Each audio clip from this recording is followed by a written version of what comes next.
Okay, so I'm going to demonstrate. This is the Asian jewelry pieces mold.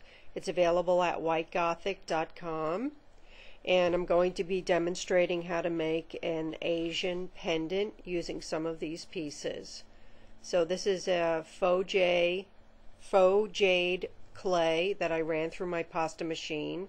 I have a video on how to do this. I have my jewelry tools and some wire here. Here's a little loop I'm going to be using now.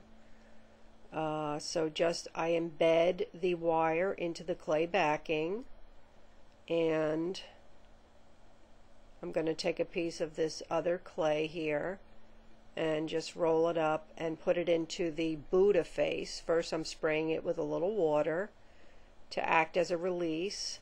I just want to get an idea of how much clay I'm going to need in order to fill the cavity. So I'll just put it in randomly here till I know I have enough. That looks like it's going to be a good amount. So I just take it out, and then with the warmth of my fingers I'm going to condition it, roll it up between my warm palms. This makes it nice and malleable.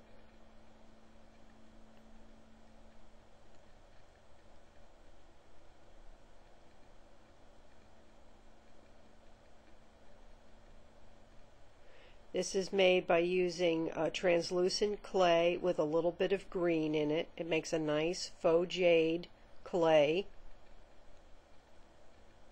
Okay, that's nice and smooth, so I'm going to push it straight into the mold, and with one finger I'm kind of holding it so it doesn't move, and then the other finger I'm spreading the clay out, and I'm going to spread it as flat as I can get it so it's nice and level in the mold.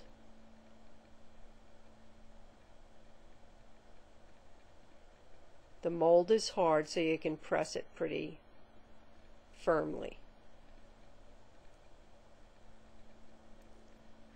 Okay, and then I'll take a little piece of rolled up clay, and I'm going to press it on the sides of the clay and pull it up just one little piece at a time, and it'll gently budge it out of the mold without distorting it. Okay, so it came out nice. So I'm just going to put it on top of that wire piece and sort of just firmly push it into the clay backing, and then with my X-Acto knife I'm going to cut around the pendant piece and remove all of the extra clay. This is how I'm going to be doing all of the pieces. The triangular piece for the other pendant, the bamboo piece, the elephant piece. Same technique.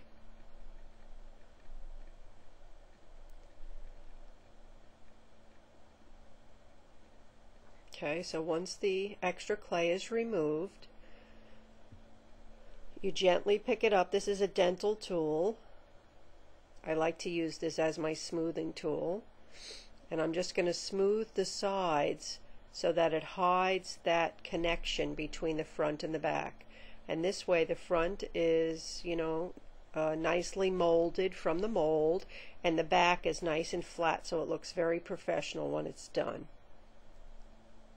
And just take your time and gently go around the jewelry piece and smooth it so that it's smooth all the way around.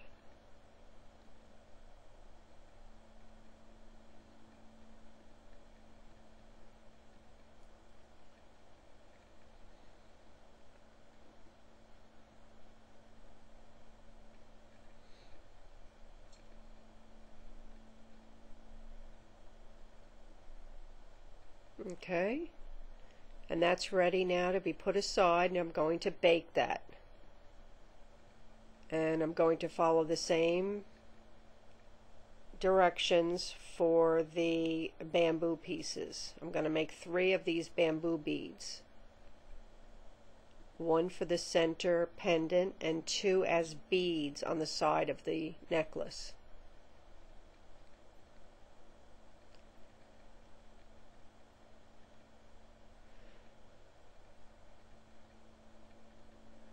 using one of these triangular shapes as part of the pendant piece. I think I'm actually bleeding here, so must have cut myself. Anyway, the show must go on. So I'm just spreading this out. Now there's two of these triangular pieces because you can use it to make either a pendant or a pair of earrings. Okay.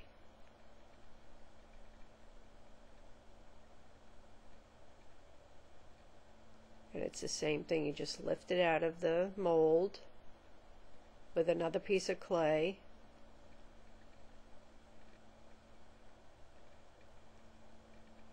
And if, I guess I have too much clay here, I just have to take off a little bit.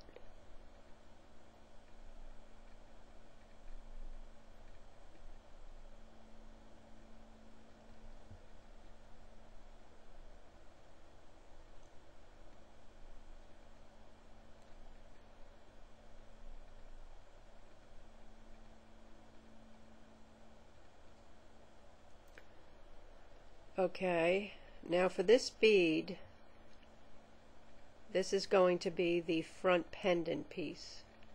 So I want to use two twisted wires, and so I'm going to measure where the end of this bead is so I know where to put the wires, and I'm going to measure right where the center part is. And then I'm going to lay my attachment wires down. I think they're a little bit too big here.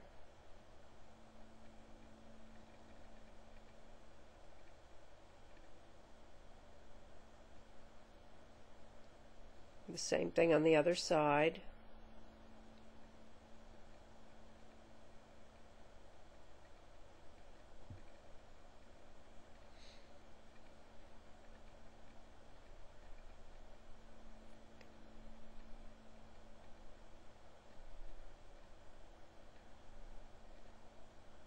Okay, and I'm going to do the same thing with this. I'm going to, you know, cut it out and smooth the sides, and I'm going to do two more bamboo beads for the necklace. I'm going to do it off camera. Okay, now I need to make a hole in the front pendant piece here. So I have a piece of 20 gauge wire, which is kind of thick. Just keep this on hand to make my holes in my beads. Okay, so in the center I'm going to put a nice stringing hole in the center of this bamboo piece.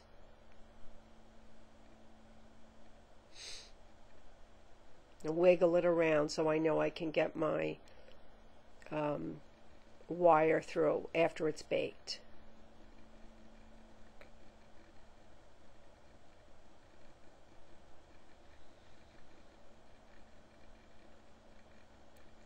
It's good to put the wire through both sides. Okay.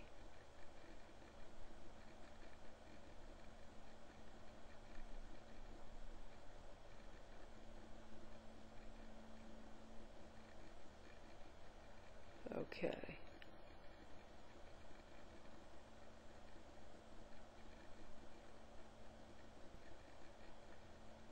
And next I'm going to do the triangular bead in the same way. And I'm going to do this off camera.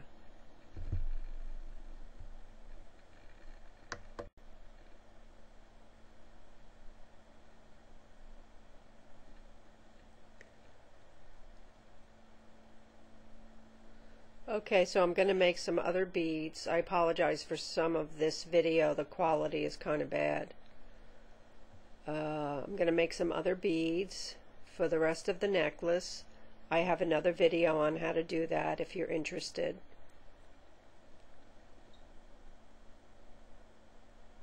Okay, and then I have my pendant pieces together and the Asian face and some other beads I'm going to make off camera also. So now all of the beads are done, and I have them on a non-stick piece of paper. Here's the other beads for the necklace, some black ones I made, and some other green ones. Here's two more of the bamboo beads, and I have some other beads with some end caps that I fitted on. They're gold end caps, and these are going to go into the oven and bake at the manufacturer's instructions.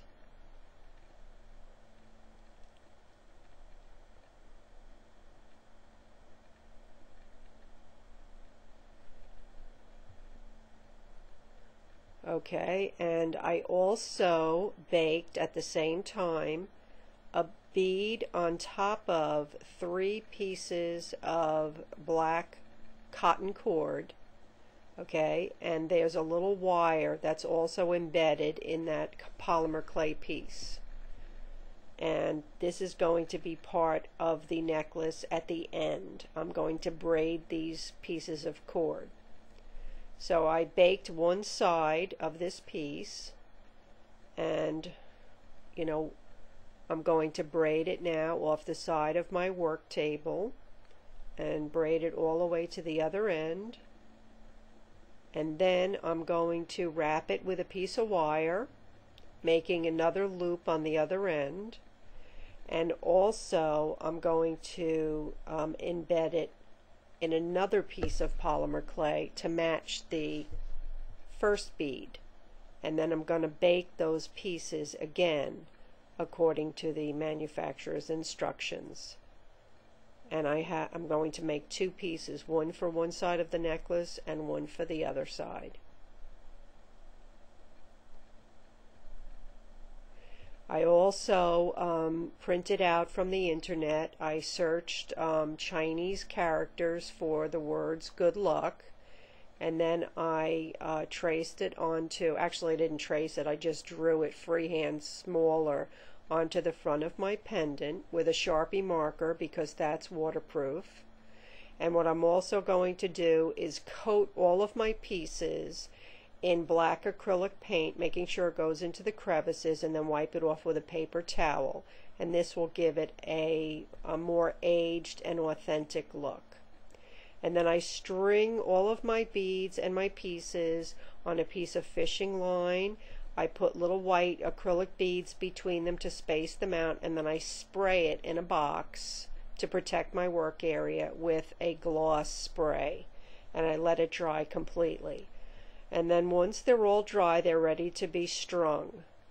So I'm just going to demonstrate how easy it is. I take the fishing line that they were all hanging on. I just cut the knot off. And then I just dump them into the tray. See how easy they come off the line. And now they're ready to put on the beading board behind this. And then later on I'll dig out those little tiny white beads, and I keep them separately, and I always use the same beads when I want to separate my fashion beads to spray them with the acrylic coating. So through the magic of video, I now have the necklace all lined up on the beading board, and I'm going to be stringing it onto a fishing line with some crimp beads and some other jump beads and the like. So before I start stringing, I just want to explain that I'm also adding a 2-inch piece of gold chain. I like to add a little piece of chain on one side of the necklace so that I can wear it 2 inches longer or 2 inches shorter, and I'll show you how I set that up. So this is all set to go. So I'm going to string these off camera, and then once they're strung, I'll explain exactly how I did it. So here's the necklace all strung. It's all done. I'm very happy with the way it came out. I hope you like it. Here's a close-up of the front pendant, and I'm going to explain how I put it together, just in case any beginners out there would like to make one of their own. So in the back here, I'm going to unhook this one clasp, and here's the first main clasp. Okay, and then there's the 2 inches of gold wire. You can see it extends it a good 2 inches.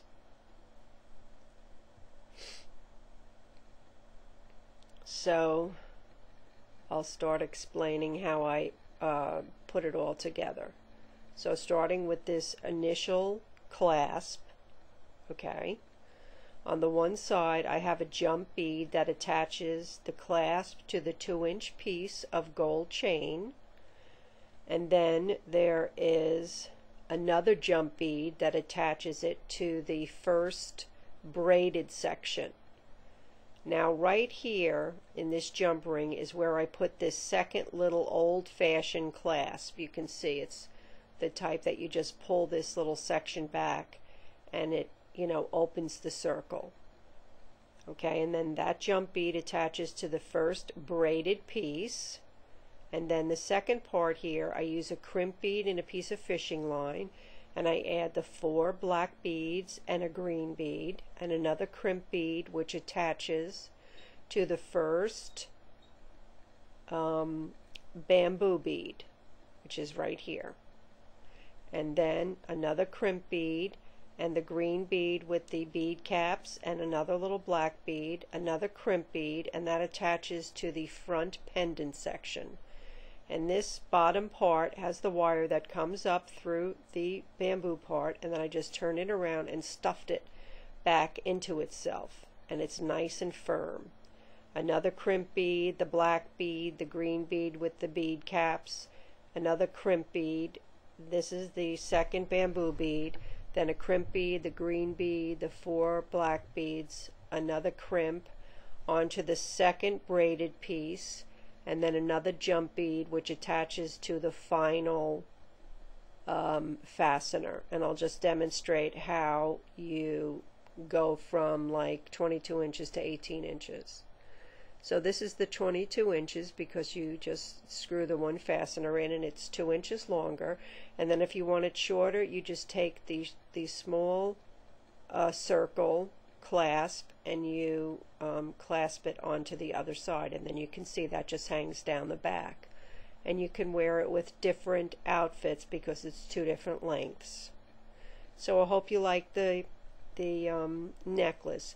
Now here's the elephant bead. I just wanted to show you how nice it came out, and I'm not sure what I'm going to use it with, so I left the long wires there. And here's the Buddha head. You can see with the acrylic paint it gave it a nice look to it. Looks very authentic, and it too has the wire coming out of the top, so I can add it to a chain or use it in another design. So I hope you liked the video, and I hope you liked the mold. Thanks for stopping by. Thanks for watching. Let me show you the mold again. It's available at whitegothic.com. It's called the Asian Jewelry Mold. It can be used over and over again. And once again, thanks for coming. Please stop by whitegothic.com for more projects, videos, and molds.